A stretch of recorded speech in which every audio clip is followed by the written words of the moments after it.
I was lucky to learn the lesson because, a lot of people, they take on too much risk and they get lucky and they think, well, I must be smart.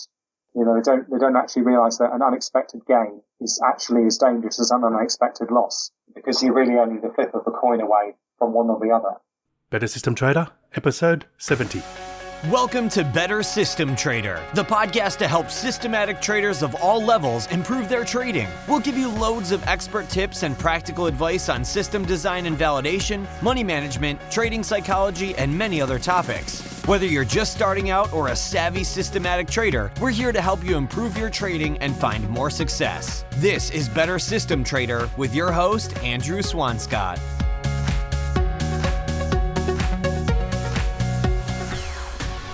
All right, welcome back to the Better System Trader podcast. This is Andrew Swanscott here, and it's really great to have you here yet again. Thanks for joining us.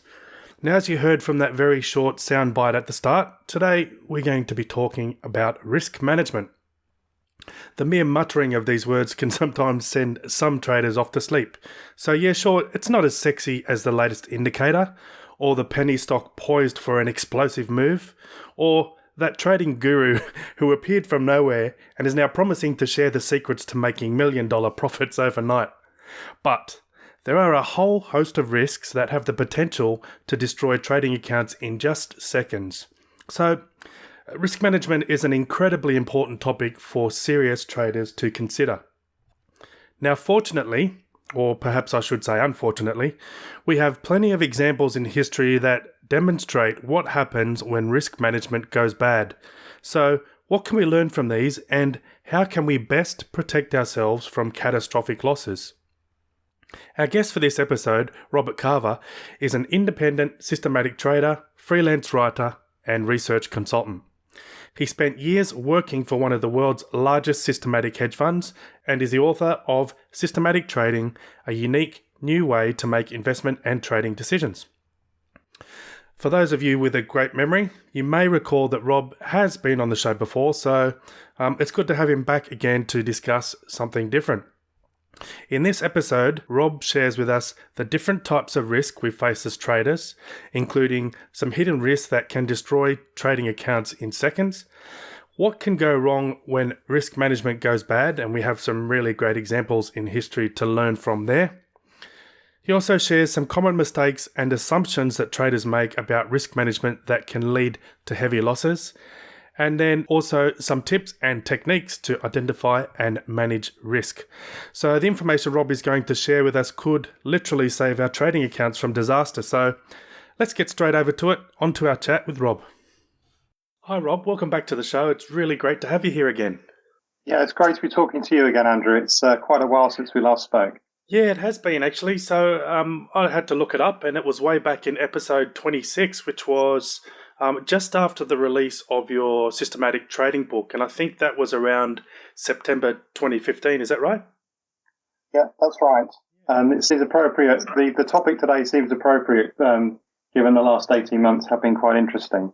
Yes, exactly. That's an excellent segue. So, but before we get into that, if anyone wants to go back and listen to that episode, it was episode 26. But today we're going to be talking about risk management, which is probably the unsexiest part of trading, but it's really so very important because there are some risks that have the potential to completely wipe out our trading accounts, which could really make for a pretty unpleasant day. But before we get into that, how about Rob, if you can just give us a little bit of your trading background again, please? Yeah, sure. So I first started working in finance in 2002. Spent a couple of years trading interest rate options for an investment bank. Then I spent a couple of years taking time out of that, doing some research. Then I got a job for a large quantitative hedge fund called AHL. And I did a couple of things with them. I spent a few years developing a systematic global macro trading strategy. And then I spent a few years managing their fixed income portfolio. So that's trading bonds, interest rate futures, swaps and credit derivatives. And then in 2013, I basically left the world of working for other people and started doing a couple of main projects. One was to start managing my own money using systematic trading principles. And I've also started writing some books. So I've written one book, which I talked about in the last podcast, which is called, appropriately enough, Systematic Trading. And I'm currently working on another book that will hopefully be due out later this year. Oh, okay, awesome. Can you give us any clues on what it might be about? So the second book is less about trading and more about investing, but it's still using the same kinds of principles and still talking a lot about the kinds of things that I think are important, which are often overlooked in other books. So things like the importance of costs and the importance of risk management, which of course brings us back to the topic again. Awesome. I look forward to reading that book when it gets released later this year. So keep us up to date on that one. Now, on to trading. Trading is obviously a risky activity because there are a lot of unknowns, and I guess there are some factors that we could be aware of, some that are blindingly obvious, and perhaps some that aren't so much. But before we get into those, how about we start with some of the basics? So how do you actually define risk management? So, I mean, it's trite to say it, but it is literally managing your risks. So, how do you manage something? Well, to manage something, you have to be able to, well, firstly, to be aware of it, to be aware that you are exposed to risk, which sounds like a silly thing to say, but, you run into so many people trading, particularly on some message boards on the internet, who seem to think that they found a perfect system that literally will not lose money, and therefore, they're not exposed to any risk at all. So the first thing is to be aware that you are exposed to risk, and there will be day to day and week to week and month to month variation in the profits of any trading that you're doing. The second thing you need to be able to do is to work out a way of measuring that risk. Now, you can measure two kinds of risk. You can measure your expected risk and you can measure your realized risk. So your realized risk is literally how much variation there's been in your trading profits over time, over recent history. And your expected risk is how much you expect that to be in the future. So you might expect, for example, that on a bad day, and we can talk more about what the definition of a bad day should be, but on a bad day, you might expect to lose 2% of your capital. That's your expectation. And then when you look back and see how you've done, if you find that you've been losing 2% or more every other day, then it's clear that your realized risk is much higher than you expected because you thought 2% loss would be a bad day. Instead, it's pretty common. So you need to be able to recognize that risk exists. You need to be able to measure it and to have an expectation of what it will be in the future. And then the third thing you need to do is to be able to control it. So controlling your risk just means looking at your expected risk and asking yourself, am I happy with this level of risk? Am I happy that on a bad day, I might lose 2% of my capital? If the answer is no, then you need to do something about it. If you were happy to lose, say, just 1% of your capital on a bad day, then you should, the simplest thing to do would just be to cut all your positions in half. And then you'll realize that risk. And then there's sort of an element of risk management which deals with when things go wrong. And I guess when people think about risk management, perhaps that's what they're thinking of normally. But it's, going wrong means that your realized risk has come out completely different from your expected risk. So your risk control isn't going to work. You thought that cutting your positions in half would be enough, but it turns out you've completely messed up your risk expectation. Then you've got a problem and you need to go back and decide what's happened. Is it that the way you've modeled your risk is wrong? Is it that something unexpected has happened?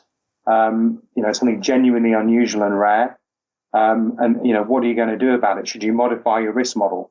Should you, reduce the amount of tolerance you have for risk? So that's the kind of the basics, but each of those steps actually is pretty complicated and, it requires a fair bit of thought, and there are lots of ways of doing them.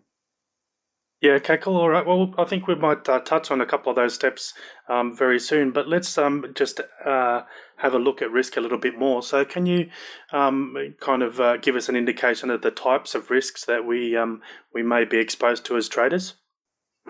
So the risk that we worry about the most is what you might call market risk. So it's literally the risk the price of the stuff that we own will go, up or down depending on whether long or short, more than we expect to or less than we expect to. And that's the risk that most people think about quantifying and controlling and managing. Now, and we'll probably spend most of the rest of the discussion talking about that, to be honest. But there are other kinds of risks that people ought to be aware of, even if, it's not as easy necessarily to manage them in such a nice way with a clear framework. So one is liquidity risk. So that's literally the risk that you want to go to the market to do a trade, but there's no one there to take the other side of that trade. And it's not so common in very liquid markets like futures markets or the equity markets for large cap stocks in countries like the US or UK or Australia. But as you move away from that into less liquid futures or into small cap stocks or into emerging markets, liquidity risk is a real problem. And it's also a problem in assets that don't trade on recognized exchanges. And as retail traders, the most obvious asset of that type is the spot FX market, where you're often dealing with a broker. You're trading with the broker, and they're the ones providing you with the liquidity, and giving you a price.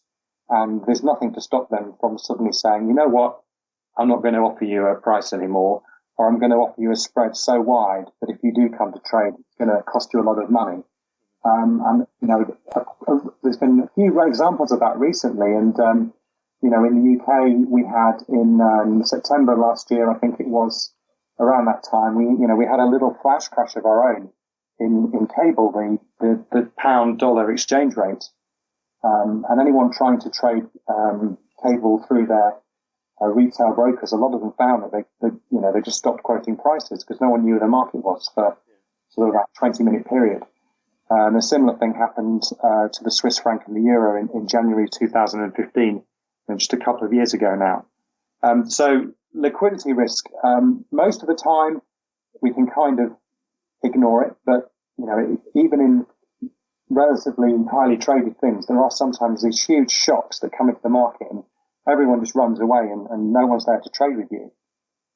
Yeah. The second risk, which kind of touched upon, we're talking about trading with retail brokers with spot FX, is counterparty risk. So counterparty risk is basically the risk that you'll do a trade with somebody and they will not honor the agreement. Maybe because they go bankrupt or because they walk away from the trade. So counterparty risk is like saying to your mate on a Saturday night, I'm going to bet you £10 that your favourite football team are going to win. And he says, yeah, that's fine. The next day you say, well, I want my 20 quid. And he says, well, I was drunk, or I haven't got the money, or, forget it. So that's counterparty risk. And the way you get around counterparty risk is by only trading with people who you're pretty sure will honour their side of the agreement. So, maybe rather than betting with your friends, you should go to a real bookmakers who are unlikely to welch you for a £10 bet. But in the financial markets, trading with some of the smaller retail spot FX brokers is certainly a lot more dangerous than trading with a well-established broker, or even better, trading directly on the exchange, which, with exchanges, you've got these things called clearing houses that exist to make sure that everyone kind of honors their agreements. And most of the time they work pretty well. So counterparty risk, again, it's not something you should worry about a lot, but it should be there in the back of your mind, particularly if you're trading with a broker who may be a little bit smaller or a little bit more dangerous than average. Now, then we get into risks that apply more to systematic traders. So I guess you could lump all these under a big heading of infrastructure risk. I'm running literally inches away from my feet is a computer, which is running a fully automated trading system. And most of the time it just runs, but there are lots of things that could go wrong with it. I could have problems with my internet connection, which actually we did just before this call. So, it does happen. I could have a power cut.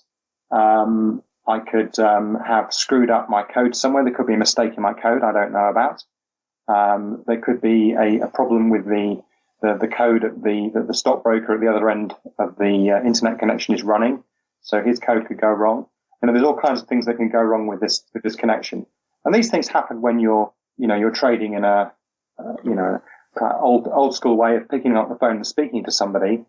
That process can still go wrong, but with fully automated trading, or even with just point and click trading on the internet, there's a lot more things that can go wrong in that process.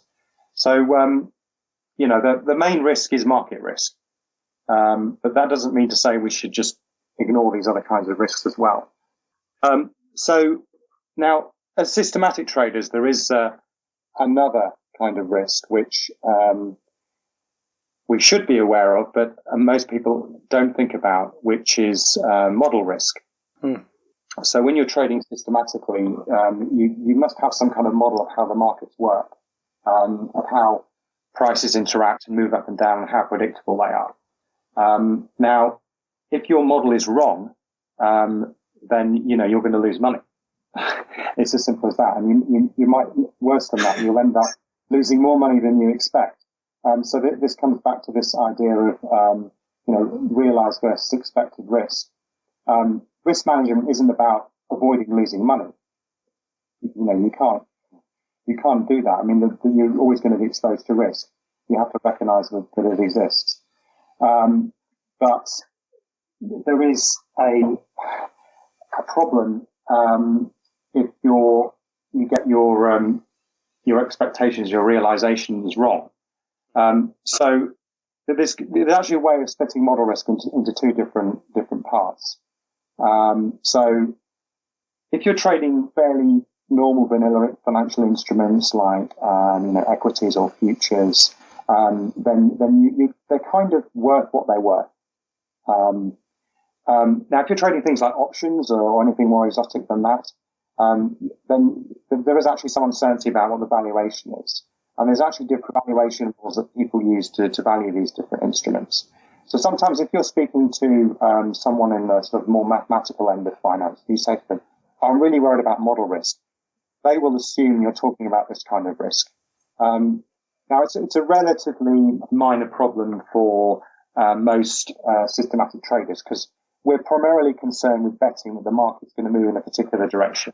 Yeah. We're less concerned about betting that our model for pricing things is better than somebody else's model. So that's one kind of model risk. And sometimes when people talk about model risk, that's what they're talking about. But for us, that's less important.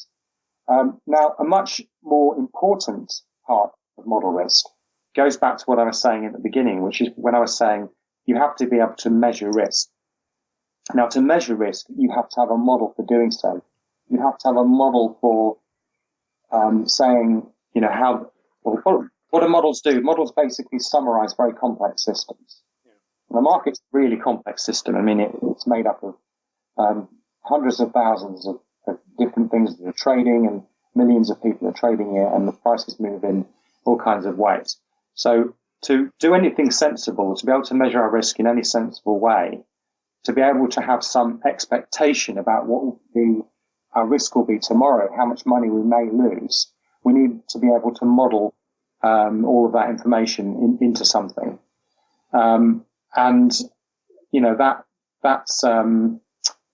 That's actually quite a big, tricky thing to do.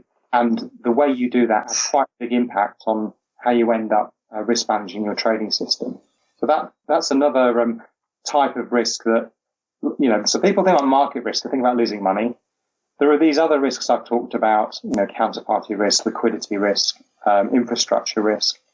But there's also this big element of the fact that whenever you're thinking about risk, you have to be aware that you may be thinking about risk in a way that will turn out to be wrong. And that in itself is a risk. So it's like the risk of risk, if you like. It's hard to get your head about it, but we'll maybe go into more specific examples. But it's very, very, it's probably the biggest hidden risk that people have to worry about. The fact that the way they're thinking about risk may be actually wrong or incomplete. Yeah, that's interesting. I think we might come back to that point in a few minutes. But now I think you mentioned quite a few risks there, and it sounds like some of those can probably be automated or systematized, and others may be difficult. But before we get to some ideas on being able to manage some of these risks, can you give us an example of what can go wrong as a result of poor risk management? I think I can think of quite a few examples in history, actually. Do you want to share a few you think are really good examples? And absolutely. Yeah. Okay. Yeah. I mean, there are so many examples. I mean, that's the thing. If I asked you to think of an example of good risk management, I bet you couldn't name a single one. No. Well, you never hear of them. Exactly. They don't get into the newspapers. So it's only the ones that go wrong. So we're being a bit unfair, but let's do this anyway. So I already, so if I just go through some of the types of things I talked about. So credit risk. A good, very famous large example a few years ago, there was a large brokerage firm called MF Global, which actually used to be part of the same parent company as the hedge fund I worked at. And they did some very silly things, a lot of which were probably illegal. And then they ended up going bust. Now, in theory, when a brokerage firm goes bust, the clients of the firm are safe and protected because their money is supposed to be segregated. But that process went wrong in this case. So what that meant was that you may have done a lot of trades with MF Global and thought you'd made money, and you may have had, a couple of $million or pounds or euros in your MF Global account, and then you wake up in the morning and all of a sudden that money's, well, it's not gone exactly, but it's not money you have access to. It's the firm's gone bankrupt. There's a complex legal case, and it will be years before you get that money back, if at all. Now, if you contrast that with trading on a recognized futures exchange, which is probably, in terms of credit risk, is probably the least credit risk you can possibly have, because you're trading through a broker, but your actual legal exposure is to the exchange itself, and these things called clearinghouses. So if you think about MF Global, so MF Global probably had a few $1 billion of assets, which, could be used to kind of shore up the company in event of anything going wrong.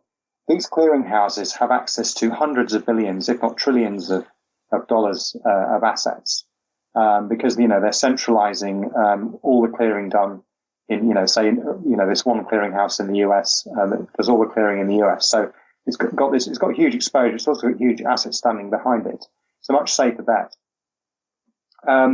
So that's credit risk. So an example of something going wrong with model risk, probably the most famous example would be there was a hedge fund in 1998 called Long-Term Capital Management.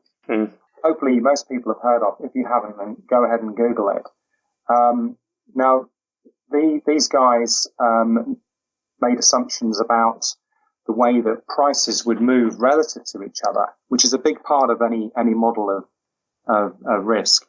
It turned out that those assumptions were wrong, and they were wrong enough for them to lose an awful lot of money very quickly.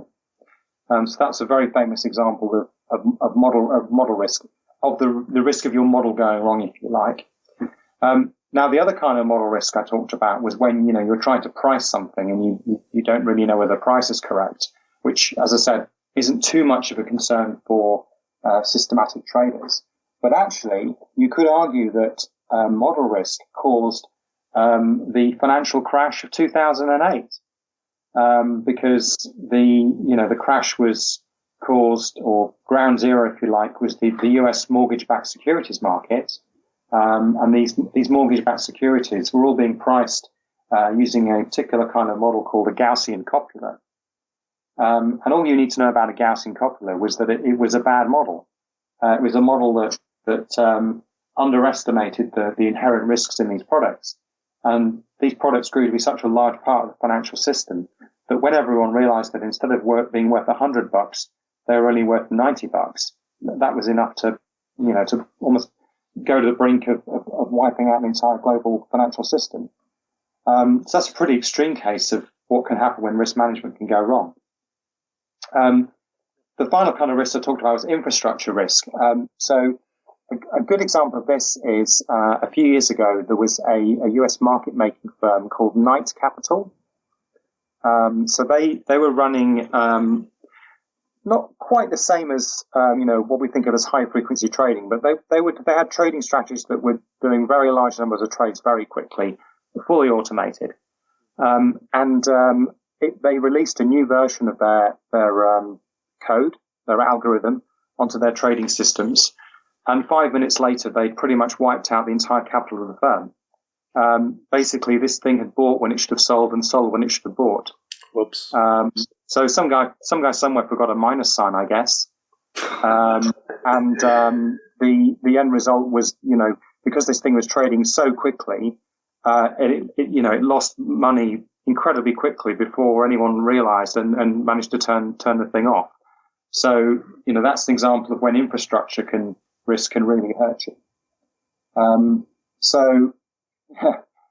Risk management, we only hear about the bad examples, but it's always good to have them at the back of our head to just be aware of what the worst case scenario is, because the worst case scenario can be pretty bad.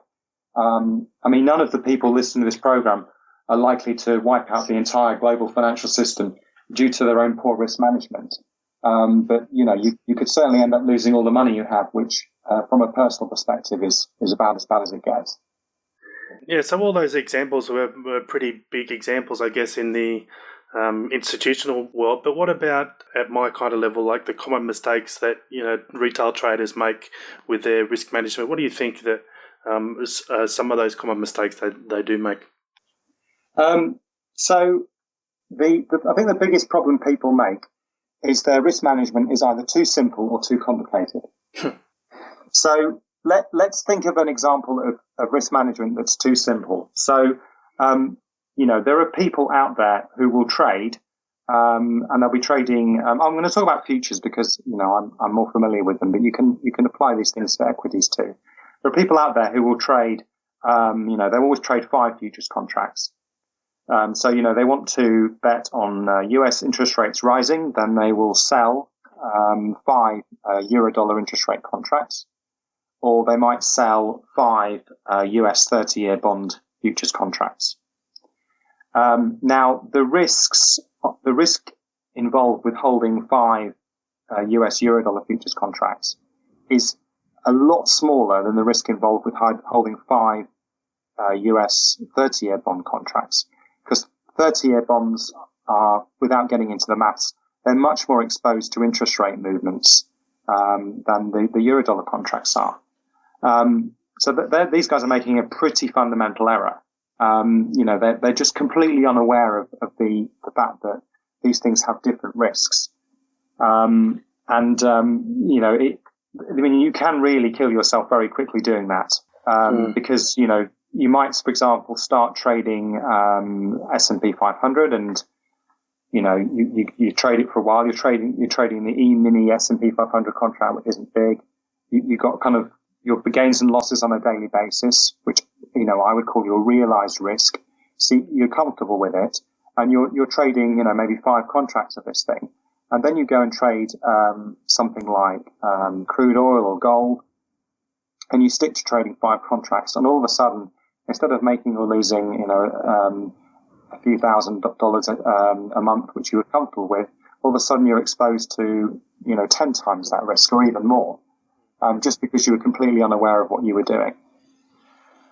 So that's an example of making a really fundamental kind of risk management error. Now, at the other extreme, there are people who come up with the most incredibly complicated ways of modelling the way that the market risk works. And actually, I mean, it's probably more common in the institutional world. I would say most retail traders are probably guiltier of making things too simple rather than too complicated. But you do come across retail traders who perhaps have come from a scientific or an engineering or a maths background and have implemented these very, very complicated risk models. So these guys aren't making the simple mistakes that the first group of guys are making. But what tends to happen with these guys is they think, I have this amazingly complicated model of the way the world works. It must be completely correct. I've spent so much time and hard work on this. I have foreseen every possible thing that can go wrong effectively. That's kind of what the maths is doing for you. There's no unexpected event that can happen. And they get lulled into a false sense of security. And they end up, taking on a lot of this model risk. They created this model to try and reduce model risk by making, as much of the complicated world into their model as possible. But at the end of the day, the world is always going to be more complicated than your model. And if you get lulled into a false sense of security because your model is so complicated, one of these events we talked about will happen to you. So, the long-term capital management guys, they're the perfect example of that. Their risk model was very complicated. It didn't protect them. If anything, it lulled them into a false sense of security because they thought, well, there's no way we can lose more than, say, 2% in a week. And they ended up losing 40% in a week. It's not many retail traders that are in danger of doing that, but you do meet them. And there are people who've, I guess, fallen in love with their risk model and think that it's perfect and have put it on a pedestal. But, it's really, it's a really dangerous way to go. Yeah, I guess that's what you mean by the statement that you made a little bit earlier. I think it was something like the risk that we're thinking about risk in the wrong way. Is that kind of, yeah, right. Now, some of the risks that you've mentioned could be systematized or automated, but others sound like they could be very difficult. So where should a trader actually start in trying to understand and address some of these risks? So I guess the most basic thing to do is to say, if I put on a trade of a particular size, what's my expected risk? How much should I expect to make or lose from an individual position of a particular size? The first thing you need to do is understand what you're actually trading. So don't make that fundamental mistake of buying 5 of everything. Look at the individual contract and understand the specifications of that contract. And the key number you're looking for is if the price of this thing changes by 1 penny or 1 cent, whatever currency you're in, how much money would I make or lose on one contract? So sometimes that's easy. So if you're trading just equities, if you buy 1 share for $10, and if that thing moves by 1 cent, then you're exposed to 1 cent of loss. The thing's got a multiplier of 1, if you like. Or you can put that in percentage terms and say, what's 1 cent as a percentage of $10? Obviously, it's just 0.1%. But if you're looking at futures contracts, then it's more complicated. So, for example, if the price of a US 10-year bond future moves by 1 cent, then you aren't going to lose 1 cent. You're actually going to lose 1,000 times that, and that's because the notional value of this thing is actually $100,000. So you'll actually lose if the price moves by that. You lose much more. And if you get into things like options trading, it's even more complicated. So the first thing is to just get that number, how much will I lose if this thing moves by 1 cent? The next thing you need to do is say, well, how likely is it that it will move by 1 cent over a given time period? You can think about it in money or in percentage terms. I think most people think about things more in percentage terms. So you say, well, okay, I know that if I buy a stock for $10 and the price moves by 1%, then I'm going to lose 10 cents. But how likely is a 1% move? So you need to have some way of measuring the expected volatility of the price of the thing you're trading. So, you need to use something like the moving average of standard deviations, or ATR, or whatever method you understand and you're comfortable with. As long as you can derive from that a way of saying, I think that it's most likely that tomorrow the price of this thing will move by plus or minus 1%. So most equities, you can probably be 90 to 95% confident that on any given day they'll go up in price by 3% or down by 3% or less. Stock indices tend to be safer because they're basically a diversified set of individual equities, so the risk is reduced. So if the stock index moves by 2%, that's reasonably extreme. If it moves by more than that, that's a fairly extreme event. But then you look at things like euro dollar contracts. They're much safer. They tend to move around much less. So now you know how much you expect the price to move by tomorrow, and now you know how much that price move will kind of cost you in terms of money. So that's the first thing you should do. Now, obviously, you wouldn't normally be buying just one of something. You'd normally be buying, 100 shares or 1,000 contracts and things like that. So the next thing you need to do is then actually say, well, how much risk do I want to take on this position? In money terms. So, am I willing to bet, say, 2% of my capital on this particular bet, or 1%, or whatever the number is? And that's a function of, how confident you are in the bet, but also how many other bets you've got in your portfolio. And then you basically then just work out how big your position should be from that. Now, what I've described to you, some people will say, well, that's not really risk management, that's position management. That's just what trading is. But I think the mistake a lot of people make is to try and actually think that these are separate things, like that, you should do your trading and then you should do your risk management afterwards. They should be happening at the same time, and mostly there should be one and the same thing. The process I've described to you is essentially how my trading system decides how big its position should be. And that's based on how much risk it thinks it should take. So it's all starting from a notion that we can measure risk and we can control it. And the way we control it is not by, putting on a load of trades and then tomorrow waking up and going, oh my God, I've got too much risk on. Nothing should have changed between yesterday and today to make you realize that. You should have all the information you need at the time, unless, the market melts down overnight. You should be able to, you should be thinking about risk management when you're putting your trades on. So that's the starting point, really, is to always be trading and sizing your positions whilst thinking about their risk. That's the first basic step. Okay, great. Now, it's quite handy that you just mentioned market meltdown there, because I want to raise the Brexit vote. So, obviously some risks are quite subjective and could be difficult to quantify. Now, I'm sure we all saw what happened to the markets when that Brexit vote was coming out.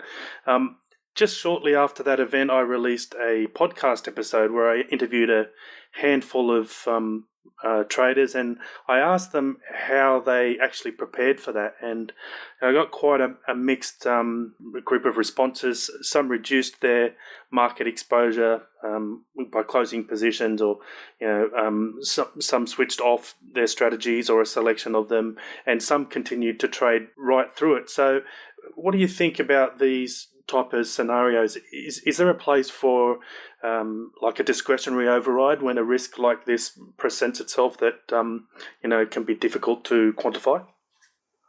I'm not. Ideally, you should not do any discretionary risk management if you're a systematic trader.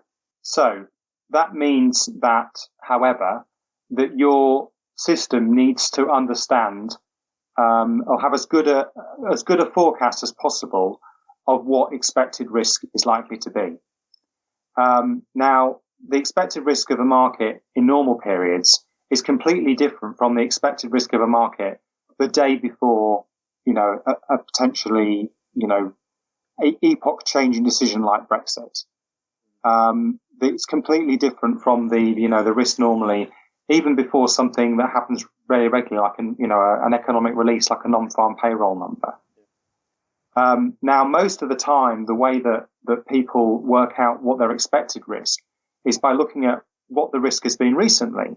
So, as I said, a few minutes ago, you should look at the volatility of the price over the last few months, say, and use that as the input into your risk model. The problem with that approach is the volatility of the price in the months leading up to the Brexit vote. It partly reflected the fact that the whole Brexit thing was uncertain, because the pound was bouncing around on a day-to-day basis, depending on how the polls were moving. And we saw exactly the same thing with the US dollar in the lead up to the election of Trump. Yeah. So to an extent, the pound did know that there was a lot of uncertainty in the market. But it was still massively underpricing the uncertainty, the risk that would happen, if the vote went against expectations. Now, in an ideal world, your trading system would be aware of that. And there are ways of doing that without doing anything discretionary. So the best way is to use option prices. So if you'd looked at the option price of the pound versus the dollar before the event, from that you could actually infer what the expected risk was over the Brexit event that had actually happened. And there are people who did this in advance and then looked at it afterwards and said, well, actually, although the pound moved a lot, you could argue that was an unexpected event. By looking at option prices, you could tell that the market was, there was the potential that something big could happen there, which is kind of logical. I mean, you wouldn't expect option traders to blindly ignore the fact that this thing was coming up. They were, they were reading newspapers and they were pricing their options to reflect the fact there was this uncertainty there. And if you're a large, sophisticated hedge fund, what you will actually do then is look at the option prices in the market and use that as an input into your risk model. There is the danger of doing what I said before, which is getting overconfident and saying, well, we can now foresee everything that's likely to happen because we have this, we have these options traders and they're giving us this extra information. The thing is, these guys are never going to see something coming that's completely unexpected. So just on September the 10th, 2001, the option markets were not pricing in the fact that the next day 2 planes would hit the World Trade Center and the stock market would plummet, because that was completely unexpected. The markets generally did not know that was going to happen. On the other hand, everyone in the markets knew the Brexit vote was going to happen. They didn't know which way it would go, but they did know that there was the Brexit vote happening, and so that information that there was this risk was in the market. So that's what you can do if you're a large institutional trader. Now, if you're not, then you are stuck with doing something that's going to be perhaps a bit discretionary, which is saying before these big events, okay, I'm worried that my system's expectation of risk is, undervaluing what really could happen. So I need to take some action. And the simplest and indeed the right thing to do is just to cut either the positions you think will be directly affected by it. So obviously, the pound, the dollar, the FTSE 100 in the case of Brexit. With something like the Trump vote, that's really hard because the US is such a huge economy. It affects every asset when something happens in the US. Because, US investors will move money to or from the US on the back of things like that. Because US investors are in emerging markets and, all over the place, you'll see prices in emerging markets move very dramatically when these US specific events happen. With something like that, you should probably just cut the risk on your whole portfolio. The hard question to answer is how much should you cut your risk by? And that is, it's very hard to answer that question. A lot depends on your trading horizon. So if you're someone who's trading relatively quickly and your trading system relies on prices behaving in a relatively predictable manner, well, then it's very easy. You just close your system down. You take a 2-day holiday and you come back and you turn it back on again if the market settled down. If you're someone like me whose holding period is weeks or months, then it's much harder because, if I turn my system off or even cut my positions by half the day before Brexit and then turn it back on again, my positions wouldn't probably have changed that much in that period. So I know for sure I'd probably be paying quite a lot in trading costs and commissions and slippage, selling those positions and then buying back pretty much the same positions a couple of days later. So for me personally, I didn't actually do a single thing over Brexit. I left my system completely alone. I think on the day of Brexit, I made about 4%. And, if I'd lost 4% instead, I would have been okay with that, because that's not a massive loss. So I was comfortable with the fact that I might, my risk might be a bit higher than normal, but not ridiculously high. Does that answer the question? Because it's not a very satisfactory answer, because at the end of the day, ideally you do everything systematically, but some things are quite hard to systematize, and sometimes it can be justified to do something in a discretionary fashion. The difficult thing is knowing, how often you should be doing this kind of thing, because it's often only with hindsight that you can look back and say, yes, that was a fundamental event, a significant event. If the Brexit vote had gone to Remain, and if Hillary had won, the markets probably wouldn't have reacted that much in either of those 2 days. And with hindsight, then cutting your portfolio or stopping trading would have been the wrong thing to do. But it's probably something you shouldn't be doing every week. Let's put it that way. But it's not as easy as you might think to identify in advance that these are big risk events that where something could happen and it's worth doing something about it. It's harder than you might think. And I would veer always towards doing nothing. Yeah. So it sounds like you don't want to include any kind of discretionary overrides in your system, and you prefer that the system does all of the risk management. So can you give some examples of where you've actually made some changes to a system so that the system can actually do the risk management for you? Yes. So one of the implications of what I talked about earlier, where you're always sizing your positions according to the volatility of the price, is that as the volatility of the price gets lower, your positions will increase in size. Now, the problem with this is that one of the biggest issues with model risk, your model of the world of risk being wrong, is that unfortunately, when the volatility of something gets very low, it often has an unfortunate habit of going up again very, very quickly and very sharply. Now, the example of that I've already mentioned earlier was the Euro-Swiss exchange rate. So up till January 2015, the Swiss central bank pegged the euro and the Swissy at a given rate. So the volatility of that exchange rate was incredibly low. And if you'd done what I said, which is look at that volatility and then increase your position, you would have had absolutely monstrous positions on in the Euro-Swissy, absolutely huge.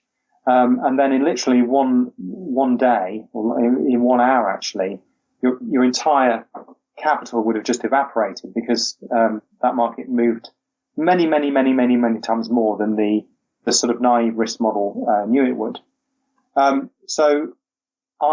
This isn't something that I put in because of that event, but that's the sort of most recent example of it. But there's been quite a few times when that's happened.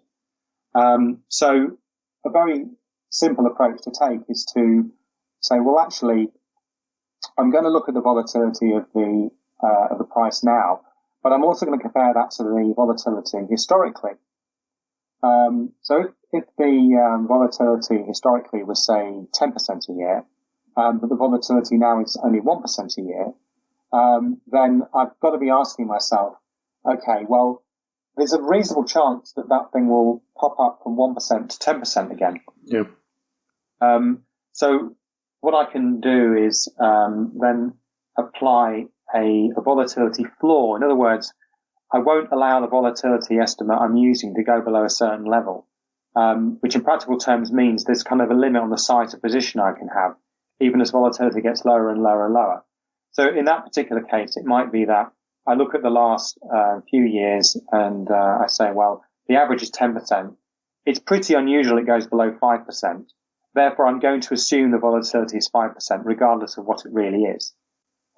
Now, what that will mean is that your risk, realized risk, will actually look too low for a long time. Going up to something like the deep pegging of Euro Swissy, your risk will be a lot lower than you expected it to be. But it is because of this thing that's going on. So that's the downside, because, if you were running a profitable trading system, instead of making 10% a year, you'd only be making 2% a year. You're making a lot less than you'd hoped to. The upside is you're protected against these sudden shocks happening and the volatility jumping from this artificially low level of 1% right up to a much higher level. Because, generally speaking, these very low volatility environments do not tend to last forever. When they break, they normally break very quickly and they normally hurt you quite badly. So that's an example of making your model, risk model, or your position management, if you like, just a little bit more complicated, and just to protect yourself against this model risk to a degree, but not then saying, okay, well, I've now got this thing in, so I'm completely safe. So, as long as you always have that skepticism and that your risk model is probably wrong. There's a nice saying, which is that, and I can't remember who said it, all models are wrong, but some are useful. And a good risk model is wrong, but it's useful. And but it's only useful if the person using it remembers that it's wrong, and it's just an approximation. Yeah, that's a good point you make there, Rob. So thank you for sharing that. It's a great quote. Now, so it sounds like, there's at the top of this chat, you mentioned quite a lot of different types of risk, and we've really only kind of scratched the surface on a few of them. So there's a lot more that, for people to learn and to read about. But, where should people turn to if they want to know more about risk management? I think the blog post that you published is a really good one, and some of which we've discussed today, but there's also a lot on there that we haven't had a chat about. So I'll add a link to that on the show notes page. But can you think of any other additional resources on risk management that you can recommend? Well, I would be remiss if I didn't plug my first book, which obviously, describes a good system for sizing your positions according to how much risk there is in the market, which, as I said, is the first step.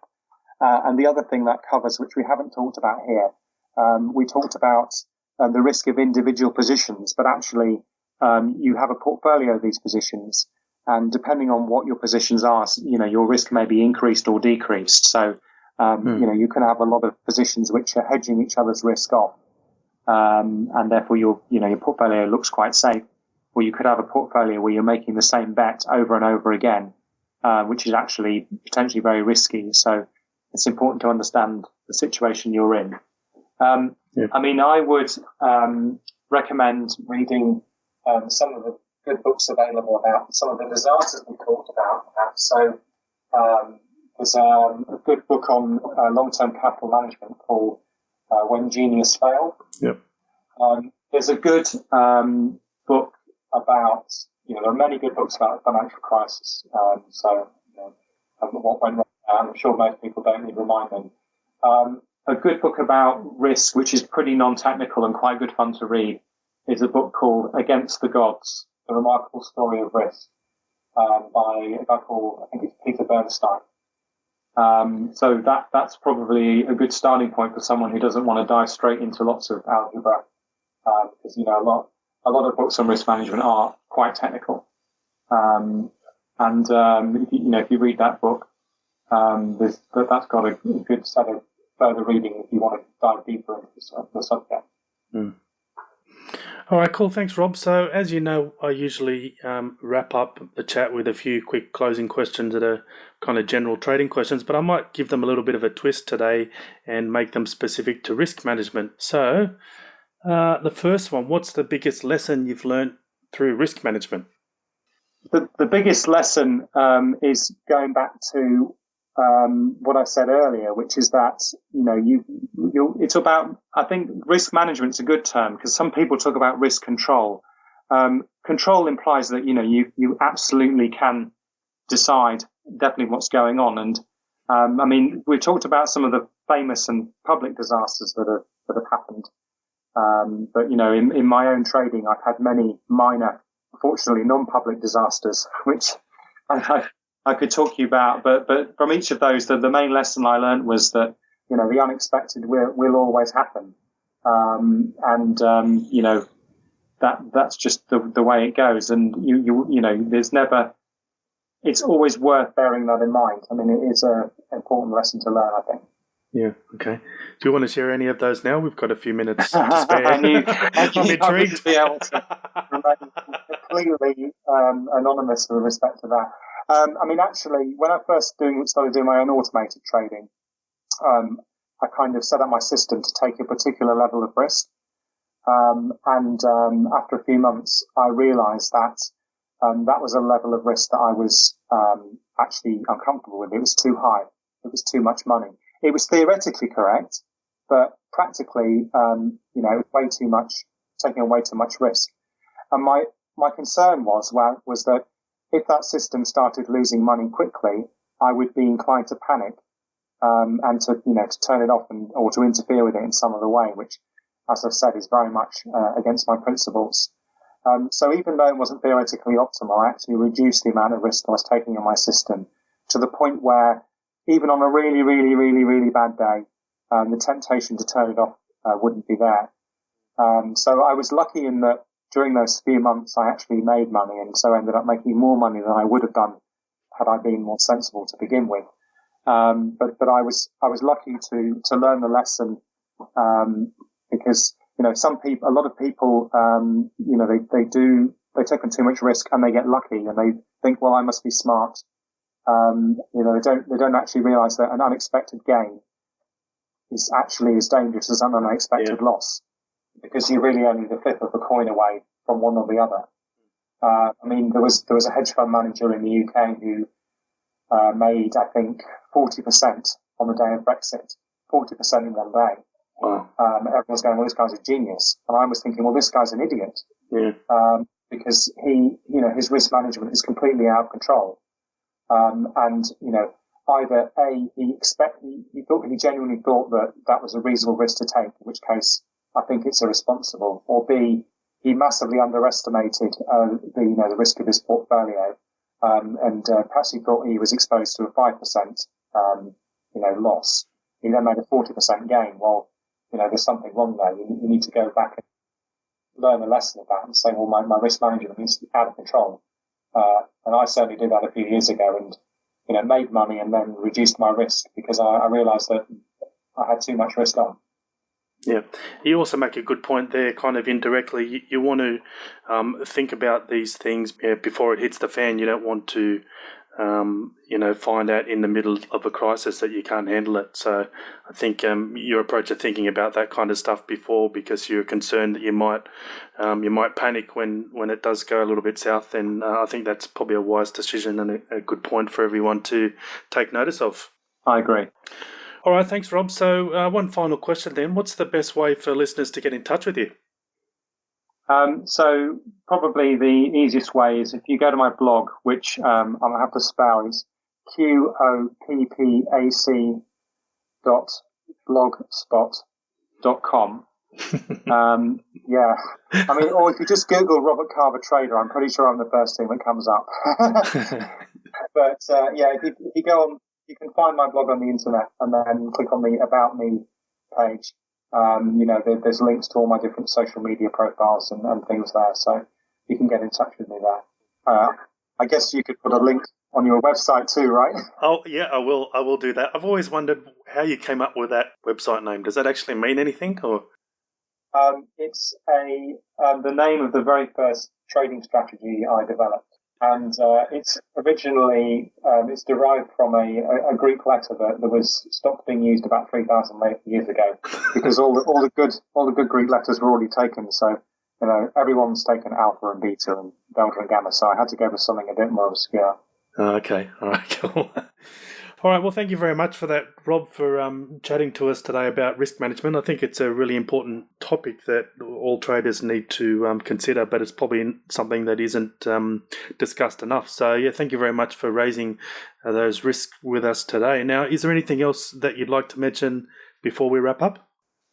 No, just hope that this year is a bit quieter than last year, but just be aware that it might not be. So everyone should keep their risk management hats firmly on, because I'm sure at the end of 2017 we'll look back and see at least a couple of unexpected things that happened. Yeah, that's right. All right, well, thank you very much again, Rob, for your time today, and I wish you all the best for 2017. Thank you. Same to you and to all your listeners, Andrew. All right, cheers. Thanks. Bye. Bye. Thanks again to Rob for discussing risk management with us today. As Rob has mentioned, there are a lot of aspects to risk management that we need to consider. There are probably some that we already have covered, but perhaps there are some risks we haven't even considered yet, or perhaps we think they will never happen to us, which I'm sure we can all see the danger in that type of thinking. I think one of the key points from our chat with Rob was that we need to consider all these elements before things turn south, which means, looking at them right now, don't wait, because things can happen really fast, and before we know it, it could be too late. Now, hopefully that doesn't happen to any of us, but you just never know. Now, if you'd like to get more information on anything that was mentioned in this episode today, we also have links to additional resources. And also, if you'd like a written copy of this episode, you can download a copy of the transcript. So head on over to the show notes at bettersystemtrader.com/70 and grab it from there. Also, a big thanks to everyone who has shared a rating of this show on iTunes. If you have 30 seconds and you haven't done so already, please show your support by leaving a quick and honest rating and review on iTunes. It really is a big help to spread the word on the show. Also, if you have any topics or specific guests that you'd like to hear, feel free to email me, andrew@bettersystemtrader.com, or you can leave a comment on any of the show notes pages and we'll see what we can do. Anyway, that's a wrap for another issue of the Better System Trader podcast. Thanks for listening, and I'll catch you next week. Bye for now. Thanks for listening to the Better System Trader podcast. The next step is to head over to bettersystemtrader.com for more expert tips, practical advice, and exclusive content. Catch us next time for even more great ways to improve your trading here on Better System Trader.